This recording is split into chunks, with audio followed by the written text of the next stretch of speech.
Halo pemirsa GPR TV dari Sabang sampai Merauke, dari Miangas hingga Pulau Rote.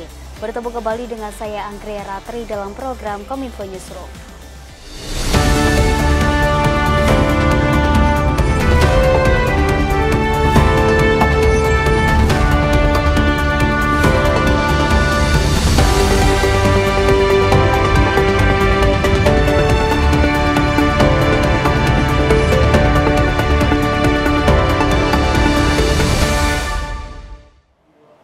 Kita ke informasi yang pertama pemirsa. Kepala Korps Lalu Lintas Polri Irjen Pol Aan Suhanan mengapresiasi kinerja Polantas seluruh Indonesia dalam menangani Operasi Ketupat 2024.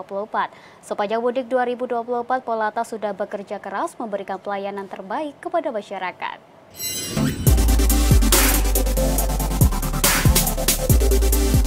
Dalam rangka mempererat tali silaturahmi di Hari Raya Idul Fitri 1445 Hijriah, Korlantas Polri menggelar acara Halal Bihalal di lapangan MTMC Polri.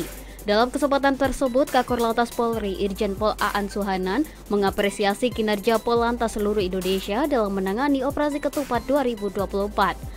Sebelumnya, Operasi Ketupat yang digelar pada 4 hingga 16 April 2024 dilakukan untuk menjaga kelancaran arus mudik dan balik pada masa mudik Hari Raya Idul Fitri 1445 Hijriah.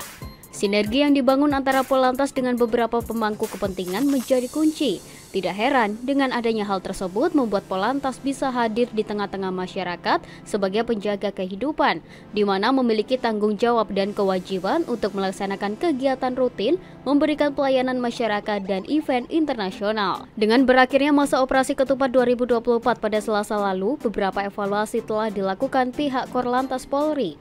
Diharapkan hal tersebut bisa membuat kinerja Polantas lebih baik ke depannya saat menangani arus mudik dan balik lebaran. Sementara itu, Menteri Koordinator Bidang Pembangunan Manusia dan Kebudayaan Muhadjir Effendi mengklaim pelaksanaan mudik lebaran 2024 cukup baik berdasarkan evaluasi internal pemerintah. Kedepan, Muhadjir menegaskan pemerintah akan merealisasikan buffer zone di Jalan Tol Jakarta Merak serta mengaktifkan pelabuhan Panjang di Situbondo. Dalam keterangannya kepada awak media usai menemui Wakil Presiden Ma'ruf Amin di Jakarta, Menteri Koordinator Bidang Pembangunan Manusia dan Kebudayaan Muhadjir Effendi menyampaikan bahwa penanganan mudik tahun ini dinilai lebih baik karena jumlah kecelakaan, korban meninggal dan korban cedera selama pelaksanaan mudik tahun ini menurun dibandingkan dengan tahun sebelumnya. Kendati demikian, Menko PMK tidak memungkiri terdapat sejumlah hal yang perlu diperbaiki di masa mendatang untuk meminimalisir dampak kecelakaan. Kedepan, pemerintah akan menyediakan semacam penangkis, safety car, memperbanyak pemadam kebakaran, mobil derek di jalur-jalur mudik hingga realisasi buffer zone. Saya juga memohon dukungan beliau untuk segera merealisasi kilometer 97 untuk arah Jakarta Merak, yang tahun depan kalau itu bisa sudah jadi, itu bisa dijadikan buffer zone untuk kendaraan-kendaraan yang akan berangkat menyeberang dari Pelabuhan Merak itu. Sebelum menuju ke pelabuhan sudah di screening di situ, mulai dicek tiketnya sudah punya atau belum, apakah juga harus berangkat hari itu atau kelewat atau sebelum waktunya berangkat. Kemudian juga akan di situ akan kita tetapkan bagi siapa saja yang harus berangkat duluan dan siapa yang belakangan. Buffer zone tersebut juga bisa menjadi fasilitas screening bagi penumpang kapal untuk menentukan waktu keberangkatan naik kapal, sehingga calon penumpang berikut kendaraannya tidak menumpuk di Pelabuhan Merak. Itu mudah-mudahan kalau ini beliau nanti memberikan dukungan dan bisa direalisasi, insya Allah tahun depan sudah tidak ada lagi kendaraan yang ngantri sekitar 16 kilo di tol itu. Pelabuhan Bejangkar, daerahnya Pak Staf Khusus ini, yang nanti bisa digunakan untuk pelabuhan alternatif selain Ketapang, terutama untuk mereka yang nanti akan berlayar menuju ke NTB, yaitu Lombok dan Sumbawa. Itu tidak perlu lagi menyeberang ke Gilimanuk, nanti menyeberang lagi ke Lombok dan nyeberang lagi ke Sumbawa. Pemirsa, pada momen libur Lebaran, kereta bus menjadi primadona di kalangan masyarakat yang hendak beraktivitas menuju Bandung atau sebaliknya. Jumlah penumpang tertinggi selama libur Lebaran terjadi pada 15 April 2024 mencapai 21.500 orang. Idul Fitri 2024 menjadi tahun pertama bagi kereta cepat pertama di Asia Tenggara atau yang biasa disebut dengan kereta Wus. Kereta cepat Jakarta-Bandung (KCJB) tersebut melayani perjalanan mudik para penumpang yang hendak pulang ke Bandung atau sebaliknya. General Manager Corporate Secretary PT KCIC Eva Kairunisa menyebut ada puluhan ribu penumpang setiap harinya yang menggunakan kereta Wus pada libur Lebaran 2024. Jumlah penumpang kereta Wus tertinggi selama libur Lebaran terjadi pada 15 April 2024 yang mencapai 21.500 orang, dengan hampir 70% diantaranya merupakan penumpang asal Bandung yang hendak kembali ke Jakarta. Tingginya volume penumpang terjadi bertepatan dengan berakhirnya masa libur Idul Fitri yang ditetapkan oleh pemerintah.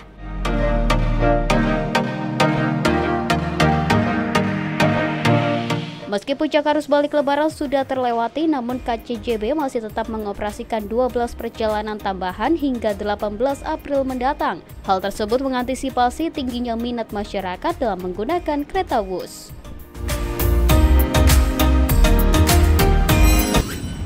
Kita beralih ke informasi lainnya, pemirsa. Badan Meteorologi, Klimatologi, dan Geofisika menerbitkan peringatan dini waspada cuaca ekstrim yang akan terjadi dalam sepekan ke depan.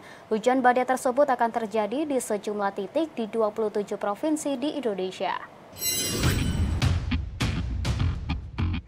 Badan Meteorologi, Klimatologi, dan Geofisika telah menerbitkan peringatan dini waspada cuaca ekstrim hujan lebat disertai angin kencang yang berpotensi melanda sejumlah titik di 27 provinsi di Indonesia dalam sepekan ke depan atau mulai tanggal 16 hingga 21 April mendatang.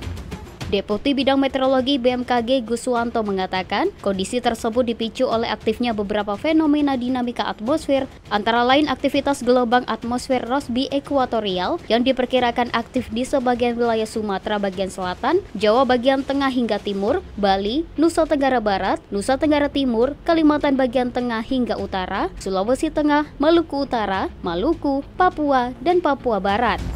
Selain hujan badai, BMKG juga mengingatkan masyarakat agar mewaspadai terjadinya angin kencang di Kepulauan Bangka Belitung, Jawa Barat, Daerah Istimewa Yogyakarta, Jawa Timur, Nusa Tenggara Timur, Kalimantan Utara, dan Kalimantan Selatan.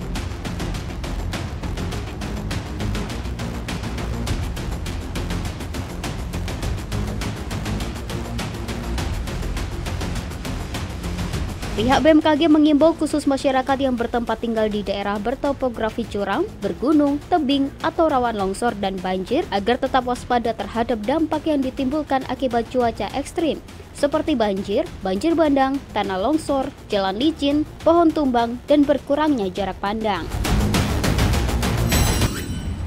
Pemirsa, kami akan segera kembali dengan informasi lainnya, tetaplah di Kominfo Newsroom.